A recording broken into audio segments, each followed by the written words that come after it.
Well, g'day, it's Ken Coulson back here at Creation Unfolding. And again, I've got Dr. Matt McLain, who is Dean and Professor at the Masters University. So, Matt, great to have you back once again. Look, as always, with the guests that come on, give us a quick plug about you, what you do, and whatever you'd like to plug in. Yeah. So, as you said, Ken, my name is Matt McLain. I am here at the Masters University. We're in Southern California, so just like an hour north of Los Angeles in a city called Santa Clarita. And I am the Dean of Science, Math, Technology, and Health, and the chair of the Department of Biological Physical Sciences. And I teach geology and paleontology classes over here. So my research is mainly in vertebrate paleontology, but I get to do some geology stuff here and then too. Okay, excellent. Well, it's great to have you back. So, Matt, today we're going to talk about ancient ice ages because we know that there are, apparently lots of these, ancient ice ages in the rock record going right back into Precambrian sediments. We're going to use this paper by Matt Mullins as sort of a reference. Full disclosure, we're pretty sure this guy is a creationist. So this is something we actually didn't discover until after we looked at the paper. So we're not familiar with this guy. He is, what was his nationality again, Matt? He's from lives in Sweden. Sweden. Okay, so he's written in some creationist areas, at least in the past. But he's done, I guess he's a sedimentologist, and he's published a lot of sedimentology papers in the secular literature, including this paper. And like I said, we didn't even know he was a creationist well, Matt didn't know he wasn't until he read it.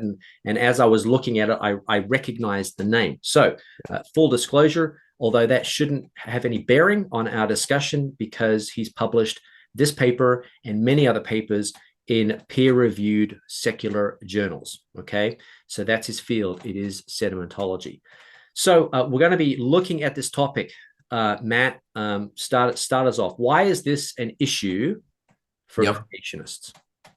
Yeah, well, I think most people out there have heard about an ice age before. They've got some kind of conception in their mind of like mammoths and big sheets of ice, and maybe they think of the movie with the squirrel trying to shove the nut into but like, um, I think a lot of people, just in general, they don't really know anything about it. I mean, I hear people say stuff like, "Oh, it's you have dinosaurs and you have the ice age. Like the ice age killed the dinosaurs, right?" And no scientist thinks that. There's like a big gap of time in the secular model. Mm-hmm. But especially among Christians, that's one of the topics. One of the things all people ask me when I go and speak places is like, "What do we think about the ice age? Was there an ice age?" And people just won't even know what to think about it. And what they don't realize is in the secular model, there's not just one ice age. There's actually many ancient ice ages. Mm-hmm. Um, and so, I think for us to start off, we got to talk about how it is that we've come to the conclusion that there was at least one ice age, right? Like, I think let's start there. What's the evidence that's used for that? So, you know, um, the ice age, as we think about it, it's what's called the Pleistocene ice age, right? So in the conventional model, it's very recent. We're talking about in the hundreds of thousands to tens of thousands of years ago. Okay, we're not talking about long millions and millions of years ago, right? Yeah. So this is like the mammoths and stuff, right? So you have North America and Europe and Asia in particular get big continental glaciers that come down and cover these big parts of them.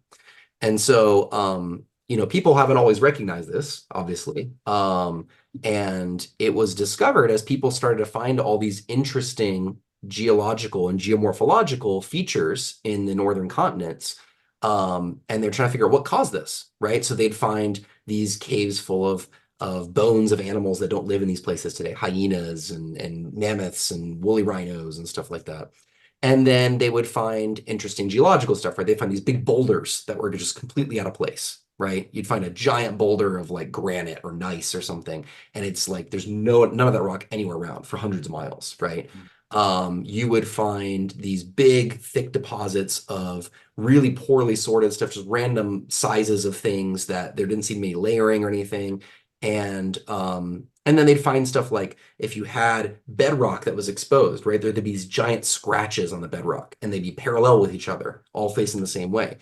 And so people are trying to figure out what's causing all this, right? And why is this only at the very top, it seems like, of the rocks? And so it was through people like Louis Agassiz and Edward Hitchcock. Eventually, he wasn't a big fan of it at first, but his son really took it on. But other people like that who really started to argue that glaciers didn't just used to be in the mountains, but they actually went down and they used to be much bigger in the past. And there was this time where we had glaciers that were like coming really far south, covering big areas of the northern continents.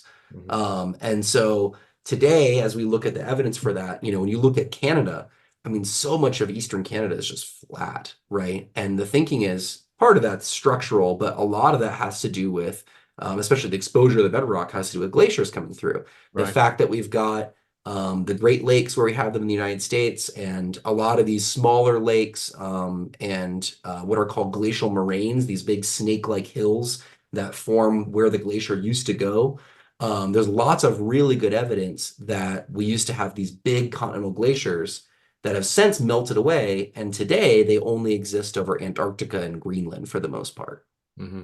Yeah, and I think some of those glaciers were pretty thick, like kilometers thick, even over parts of Ohio, where Yeah, we went to school. We had kilometer thick uh, ice there at some point in the past.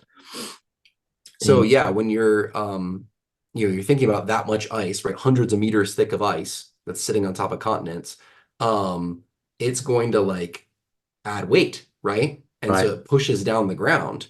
And because the ice melted around, the ground starts to come back to where it was, right? We call this isostatic rebound. And you can actually go to places like Maine and Norway and Minnesota and stuff, and you can measure that the ground is getting higher every year, right? Like yeah, it's bouncing back. yeah, And so that once again matches that idea that there were these giant ice sheets that were yeah. there. So we want to confirm for absolutely that there was an ice age, a recent ice age that did cause huge glaciers to come down over most of, for example, the United States, right down to the Right. sort of mid areas of the United States.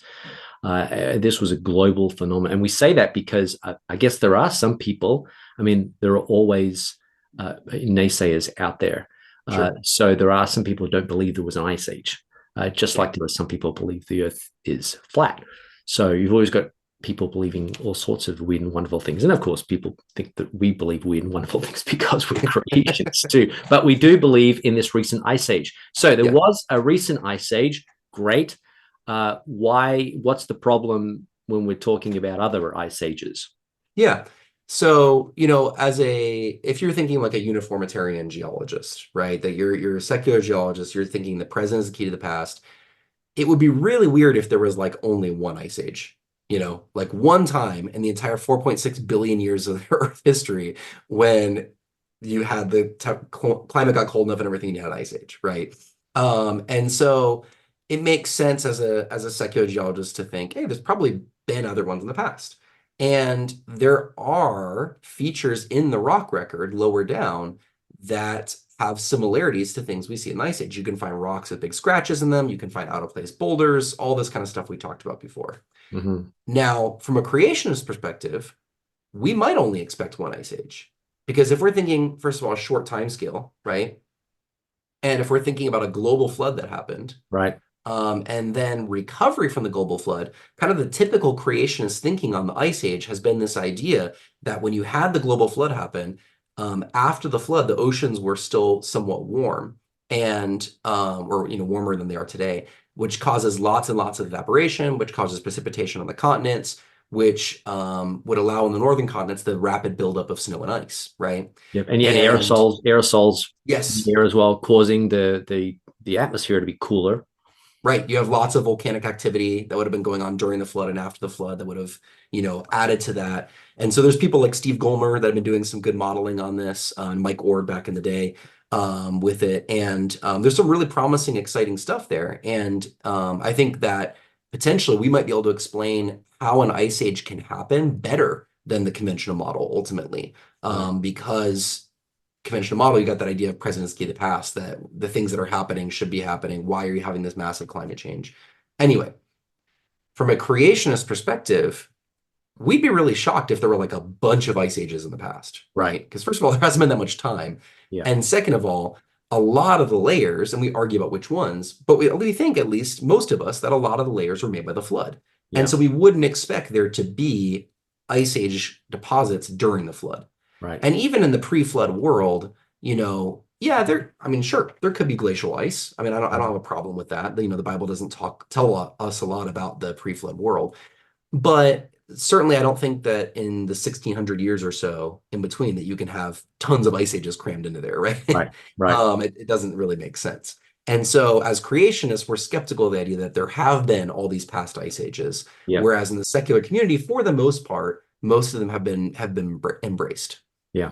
So today we're going to look at some of the evidence for some of these past, glaciations, and look at why there may be other ways of interpreting that data. Yeah, so I want to, introduce us to the paper, and it's by I guess it's Molen. I don't know how to pronounce it, but the paper is called "Glaciation-Induced Features or Sediment Gravity Flows: An Analytic Review." Okay, Mm. and so one of the big words we got to get out here right away, everybody understand it, is the word diamictite. Okay, and that's a big word. It's a weird word. It's a rock word. Okay, it's those of us who really love rocks, we know what a diamictite is, but your average person does not, right? Right. So to understand what a diamictite is, okay, basically imagine a rock, okay, and that rock is a sedimentary rock, right? It's sediment that has accumulated and turned into a rock, okay, but it's got lots of like rocks inside of it, okay? So cobbles and pebbles and boulders and all kinds of things like that are inside of this layer, okay? Hmm. And so it makes this particular rock you can look at where you see all these rock fragments inside of it, or other rocks inside of another rock, but it's all made sedimentary wise. Yeah. That's the basic idea of a diamictite, that you've got kind of this background sediment, sand and mud and stuff, and then you've got other rocks inside of it, right? So if you've heard the terms like conglomerate and breccia, right, these are similar kinds of ideas, or a redstone, rudite, whatever you want to call it. So why do we care about a diamictite? Okay. Glaciers are these giant conveyor belts of ice. Okay, so if you imagine a river of ice, right? Now you might be thinking, oh, ice floating in a river. No, no, no, no. The river itself is ice. Okay, Hmm. so if ice can be plastic, and if you've got something pushing on it or pulling on it, over time the ice can flow, can actually move. It remains solid the entire time. Okay. Yeah. And so you can actually try this if you want. If you want to take like the people have done these experiments, they take like a chunk of ice, like an ice cube or something, and you put it over the edge of a counter. And obviously you have to watch out for melting, so you got to control the temperature. But you can actually see the thing bend over time from gravity, just pulling down on it, right? Hmm. And so what you've got is up in the mountains, you've got all this ice, and gravity's pulling on it, and it just over time flows downward. Okay, kind of like silly putty. Imagine that. So that ice, as it's dragging along the ground, okay, if you got loose debris, the ice just picks it up Hmm. and carries it or And it can pushes even it, it whatever can you want to think even of it. it can even pull out rocks as well. Yes, So it'll and pluck break them up the up. rock. Yep. Yeah. And so it's doing all this weathering work, right, to the rocks, but it erodes too. It takes the material away and it carries it like a conveyor belt. Like if you think about if you're at the grocery store, right, and you put your objects on there and they move along, okay? Hmm. And what happens is somebody else, is taking them off over there, okay? And so the conveyor belt just keeps going, right? So the ice just keeps flowing, but the stuff in it gets brought to the end and gets dropped, Yeah. okay? So as it's being brought along there, it's being scraped from somewhere, gets carried through the ice, gets dropped off somewhere else. Hmm. And so the glacier doesn't really care what it picks up. It just picks up stuff. It can pick up tiny particles of mud and clay, of sand, and it can pick up things the size of houses. It just doesn't care, right? It just picks it up. And so what ends up happening is a lot of times what the glacier dumps, what it leaves behind, is just this poorly sorted, that's what we call it, till. Okay, it's just this big pile of rock and sand and mud debris. Okay, just junk, just laid out. And there's no layering. There's no like evidence of what direction the flow was in typically. There's no like sorting that happens. Oh, big stuff on the bottom, little stuff on top. No, it's just randomly dumped there. Just as if you were picking up trash and throwing it in a pile. That's kind of what it looks like. Yeah. And so people say you've got this glacial till. If that turns into a rock, we call it a tillite. Okay. And what happens is people look in the rock record, and many times whenever they see a rock that's got that characteristic, just this poorly sorted random arrangement of stuff, they'll call it a tillite. But the problem is the name tillite implies it was made by a glacier. Yeah. It's in the name, right? Yeah. But do we know it was made by a glacier? Right. Right? We can watch glaciers do it today, but can other things make stuff that looks the same as what a glacier makes? And the answer is yes. And that's what this paper is about, is that McLain is looking at these previous ice ages, comparing it to Pleistocene and modern deposits, and he's saying, do they actually match up? Because it turns out one of the things that can make a rock like this that looks like till is what's called a sediment gravity flow. So imagine in your mind a mud flow, a landslide, things like that, right? Where you've just got gravity pulling down sediment. And these things, if they have the right conditions, they can move, and they can move all kinds of stuff of different sizes, and they can move them incredibly far distances, especially the ones that thousands of kilometers. Yes. And that's crazy to think about, right? I mean, just that is even happening in our modern world underwater is just insane. So imagine you got this big mud flow of stuff coming through here, right? It's moving things the size of houses and things that are tiny too, and dumps them. It might look the same, right? As what a glacier makes. And so this is what McLain wants to do, is he wants to say, okay, let's compare these different ones that have been called glacial tillites. And are they all glacial tillites? And so that's why we use the term diamictite. Diamictite is just a general term. Yes, tillites are diamictites, but so is anything that looks like that, right? You're not implying its origin at all. You're just describing what it looks like. And so we start with that, the diamictites, and then we try to figure out, okay, what is their origin? So what do we find? Yeah, so this paper is enormous, okay? Yes, it is. I mean, I encourage you, if you are interested in this topic at all, you can try and read it. It is really big, and the bibliography is extensive. It's impressive. He has done some real work here. But it goes well beyond diamictites. He looks at everything you can possibly imagine, from glacial scours, those, we talked about the scratches on the rocks, to dropstones. That's when, if you think about a glacier that goes out to the ocean, right? What happens? That ice breaks off, becomes an iceberg. And if that iceberg has some rocks in it, those can fall out and fall down through the water and punch themselves into the sediment, right? And that could be turned into a rock later. And so he looks at all kinds of stuff like that. I mean, just tons and tons of categories of things, comparing them.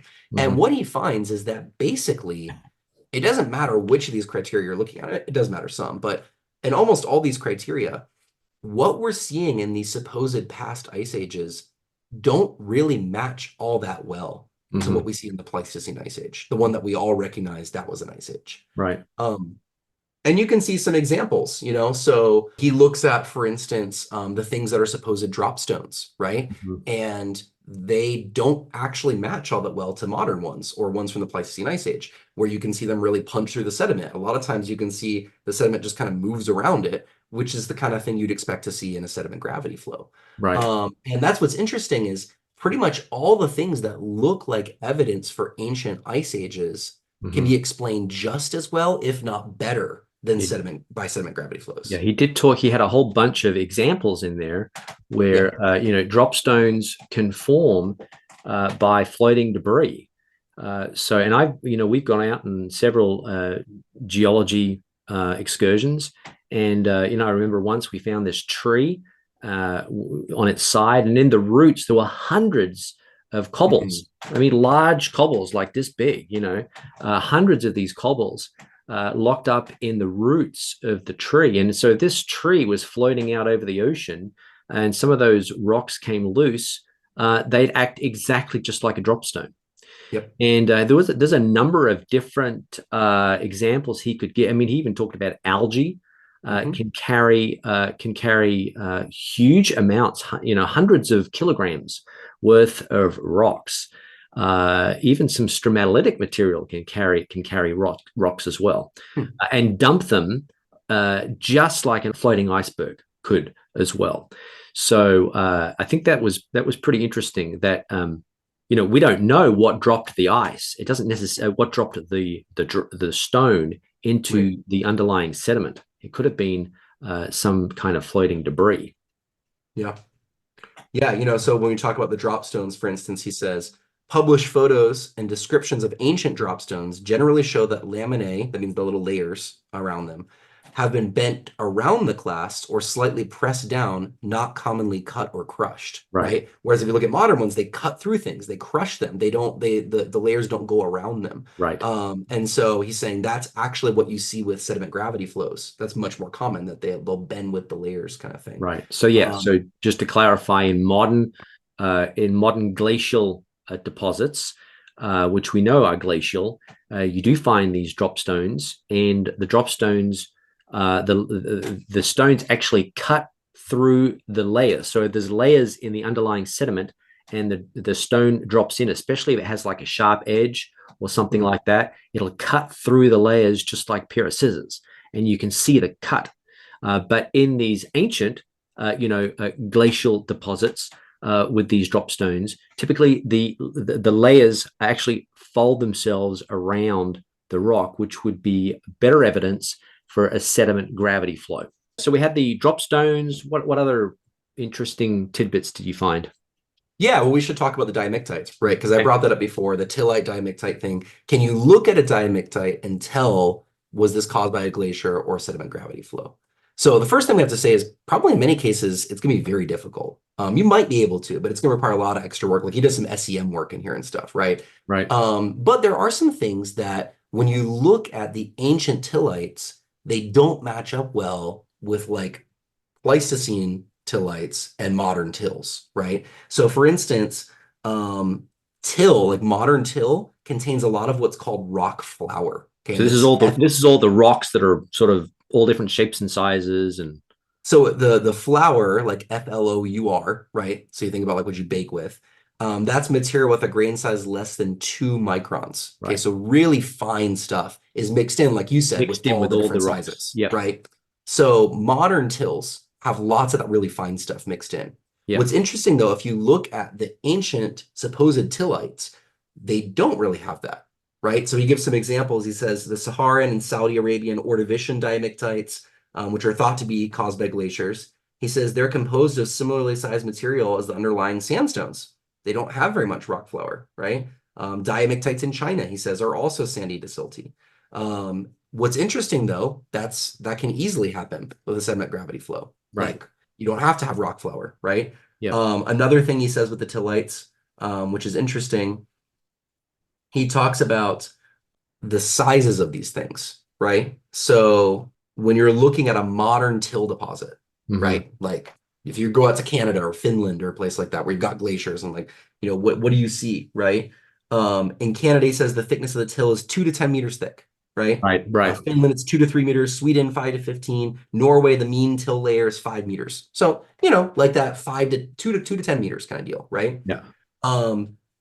You look at a lot of these things that are called tillites, right? These ancient diamictites. Some of these things can be like over 100 meters thick, right? Like there's Did he talk about kilometers thick? I think in some cases they get incredibly thick. And that is not really matching well at all with what we see in the modern world. And so some of them also have really big geographic extent, right? And he talks about that, that they can spread really far, which matches really well with the sediment gravity flow as well. Right. And the times that you do have Pleistocene till deposits that are very thick, so this is modern because it's glacial marine. You're getting close to the ocean kind of setting, and so you can actually have pretty thick deposits there, right? Yeah. Whereas the terrestrial ones are not like that at all. Right. So as they get closer to the ocean and the rocks are getting dumped into the ocean, they can be thicker. Yeah. Yeah. Right. You get thicker sediments out there. Yeah. Yeah. So another interesting thing I think is the amount of fossil plants that are found in these supposed tillites. He says fossil vegetation, including coal deposits, is often present adjacent to or in between deposits from ancient ice ages, and Hmm. it's in quotation marks, and that would not be unreasonable if it was sort of a at the periphery of some sort of ice sheet, like in an alpine setting where there are lots of trees and things like that, and glaciers extending out into these vegetated areas. But these ice ages are interpreted as ice ages. All right, they're not just sort of glaciers extending out into vegetated areas. It's a Hmm. polar climate. The whole climate is supposed to be a polar climate, which means nothing grows anywhere for thousands of square kilometers, right? This whole area has been glaciated, so nothing can grow there, supposedly for, I don't know, hundreds of thousands of years. So then, why do we find, a lot of this fossil material in these supposed tillites, which supposedly represent ice ages? And that's important, not just glaciers, but ice ages or polar climates. So I thought that was interesting. Yeah, well, it's interesting. He brings up specifically, like he talks about Glossopteris. It was one of the ones that Alfred Wegener used to argue for plate tectonics, to argue for continental drift, right? Right. That the southern continents, it's kind of unique to Gondwana, those southern continents put together. And so he's like, hey, this is why this plant is down here and not in, North America, Europe kind of thing. Right. Well, that's associated also. There's supposedly a Carboniferous ice age, right, that came through at the bottom down there. And it's interesting. He says in this paper, he says, plants are better climatic indicators than rocks. And why would he say that? Of course they are. Well, he points out that like traditionally we've thought of a Glossopteris as a tropical or subtropical plant, right? When you're studying the morphology of Right. the plant, what you think how it will grow and stuff. But because it's associated with these supposed glacial deposits, they're like, oh no, actually it's a cold weather plant, Yeah, right? And it's that's like, interesting. whoa, like we're getting the cart before the horse kind of Right. thing here, right? Like we should be using the plants to help us understand what the climate was like, not use what we think how the rocks formed to help us Right. understand what the plant was doing. So And I it think is that's an the interesting point. it's the glaciogenic material that's actually causing these secular researchers to reinterpret the plant as being a plant that grew in cool areas, right? Right. So Yeah. that was really interesting. It's like, oh, well, this plant grew in sort of tropical areas, but I guess it must be a plant that grows in cool areas because look, it's in this tillite. Yeah. So it's kind of that circular reasoning thing. Yes. Yeah, that was really interesting. It's very interesting. Anything else you wanted to gravitate to? Here's the big picture kind of thing, right? It's this question of what we call equifinality. So we have this kind of ingrained thinking in our head, and especially early geologists had this, that this process and this environment caused this result, right? It's just this idea. Oh, you see a cross-bedded sandstone, boom, it's a desert, right? We just have this way of thinking that like this is caused by this. Right. Real life is so much more complicated. And it turns out that lots and lots of things geologically or geomorphologically, different features like a hill, there's like half a dozen different ways to make that. Like Yeah. it's not just one thing. And so we got to be really careful. And that's why in sedimentology, we stress the idea of avoid what we call genetic terms, right? Don't try and name something based on its origin unless you are 100% confident that it was made that way, right? Mhm. Instead, use descriptive terms. Talk about what it looks like and how it's held together. And then you can hypothesize about how you think it formed, right? And so I think the takeaway for this for creationists, you're a general creationist, you're not a scientist. I think this is encouraging that this is an argument that could be used against a creationist perspective. And I've seen people use this even recently. Like, don't you know about all the ancient ice ages? How on earth can you believe in a global flood and stuff? And it's like, well, have you really sat down and looked at all that evidence? I think a lot of those are probably misinterpreted sediment gravity flows. Yeah. And that's exactly what McLain is arguing here. And so it's Yeah. cool to read like a really technical, good defense of that topic. Yeah. Especially if your worldview allows for a massive catastrophe like a global flood, then you would expect, in a modern creationist approach, we have continents breaking up rapidly. We have rapid mountain building. These kinds of processes are going to create huge amounts of sediment gravity flows. you're going to have lots of these mass flows of rocks and mud and debris, and probably flowing in ways that we can't even imagine. That's the difficult thing, is that we can't duplicate this huge catastrophic process. We can only look at modern analogs and sort of get some ideas, but I can imagine that there were processes that we can't. I can imagine that we can't imagine some of these processes. That if we Yes. were there looking at them, we go, "Wow, check that out! I never Yeah. imagined that rocks could do that." Yeah. And so that is very important. If you come at it from a biblical perspective and believe in, one massive catastrophe, probably bookended by catastrophes on either side. So you've got catastrophes, going on all over the place. Massive catastrophes we can't even imagine today. Then there are all kinds of processes that could be in the rock record that have been totally misinterpreted. Yeah. No, absolutely. And there's a big history of this. And this goes on not just in creationism, but in the secular community. If you read recent geomorphology books, they love to talk about this, that like people way back in the day, like in Davis, he would talk about like, oh, this canyon is a super mature stream, right? He's like, this is how stream evolution works, right? It goes blah, blah, blah, blah, blah. And then they find out, no, actually, this was carved by a flood. And then the river follows this today because it's a low spot, right? Right. And so we have these assumptions we come to the earth and to geology and stuff with, and we're learning more and more across the board, secular and creationist geologists, how much those assumptions have been burdens on us they've put blinders on us that we can only see one way. And as we break away from that, we're realizing all of these things that we thought were actually the case are probably not the case at all. Mm-hmm. And that to me is very exciting. And I love this idea that as the more we study nature, the more we're finding it actually veering closer and closer to this idea that the earth was very catastrophic. The present is not the key to the past in every case. And there were vastly different processes at work in the past than what we see today. Yeah. And I think it's also helpful for us to think about this in terms of when Jesus returns, because you have, it's difficult, I think, for us to think of a global catastrophe like a flood. But the Bible is very clear that when Jesus returns, there's going to be some pretty nasty natural disasters going on. Yeah. Where things like earthquakes that are a global phenomenon. You've got, Peter talks about the ground being burnt. What does he say with fire, right? That the constituents are going to melt.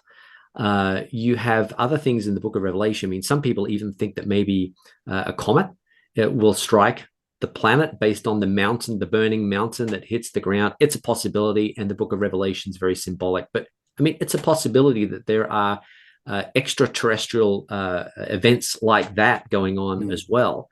You've got things like the oceans, a third of the oceans being poisoned. So certainly a lot of catastrophic things going on that are going to change and alter the planet in very significant ways in a very short period of time. And if, for argument's sake, we could go 1,000 years beyond when Jesus returned and look at all of these different processes in the rock record, we, of course, would be credulous about all of this happening catastrophically, and we would begin to interpret it according to whatever processes were going on 1,000 years from after Jesus returned. So I think that as Christians, we recognize the reality of these earth-shattering catastrophes are going to be a reality when Jesus returns. Why is it so difficult to imagine a similar kind of catastrophe in the past? Okay, so that's been really interesting. Lots of good discussion there. Any sort of last comments, ideas, concepts before we wrap it up here? Yeah, I think we've done a few of these before where we've got kind of a similar theme going, which is, hey, don't panic, right? Like Right. if you're a Christian, you're a creationist, and you see something that seems to go against the scriptures, don't just automatically be like, all right, I give up, right?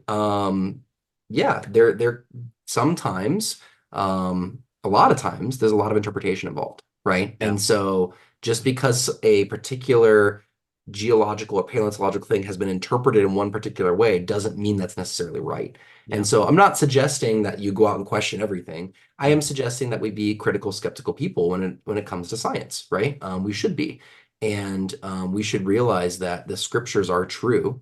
There really was a global flood. God was clear about this. This is revelations, divine revelation. Um, and ultimately, science is going to match that Right. when we, correctly understand what's going on. Yeah, absolutely. Some good points there. Okay, so well, that's it.